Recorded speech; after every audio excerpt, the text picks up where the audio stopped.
2021 সালে আফগানিস্তানে তালেবান ক্ষমতায় আসার পর থেকেই অশান্ত পাক আফগান সীমান্ত। এর আগে মাঝে মধ্যেই পাল্টাপাল্টি সংঘর্ষে জড়ায় দুই পক্ষ। তবে এবার দুই প্রতিবেশীর সীমান্তে যেন যুদ্ধ পরিস্থিতি। গেল সপ্তাহ থেকে চলছে পাল্টাপাল্টি হামলা। পাকিস্তানের 23 সেনা ও 200 তালেবান নিহতের দাবি ইসলামাবাদের। পাক কর্মকর্তাদের দাবি ফিতনা আল খাওয়ারিজ ও আফগান তালেবানরাই পাকিস্তানি ঘাঁটিতে হামলা চালায়। জঙ্গি সংগঠন তেহরিকে তালেবান পাকিস্তান বা টিটিপি বোঝাতে ফিতনা আল খাওয়ারিজ শব্দটি ব্যবহার করে পাকিস্তান। তাদের অভিযোগ, আফগান মাটিতে আশ্রয় নিয়েই পাকিস্তানে হামলা চালাচ্ছে টিটিপি।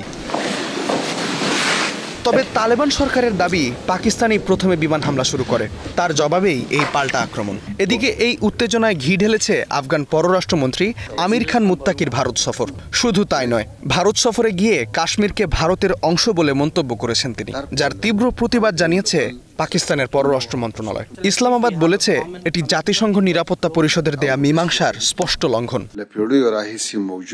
চলমান উত্তেজনার মধ্যে চীন নেমেছে মধ্যস্থতাকারীর ভূমিকায়। রাশিয়া ও ইরানের অবস্থানও আফগানিস্তানের পক্ষে, কিন্তু কোনো পক্ষই এই মুহূর্তে প্রতিবেশী দেশ দুটির মধ্যে যুদ্ধের বিপক্ষে।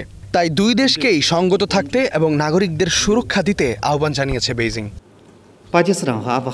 দীর্ঘ এক সপ্তাহের সংঘাত শেষে বুধবার সন্ধ্যা 6টা থেকে শুরু হয় 48 ঘন্টার যুদ্ধবিরতি। দুপক্ষই বলছে যুদ্ধবিরতি ভাঙা হলে জবাব কঠিন হবে। সীমান্তে থেমেছে গোলাগুলির শব্দ, কিন্তু দুই দেশের মধ্যে চলমান অবিশ্বাস ও রাজনৈতিক টানাপোড়েন রয়েই গেছে। ইস্তেহাদুল মাহমুদ, স্টার নিউজ।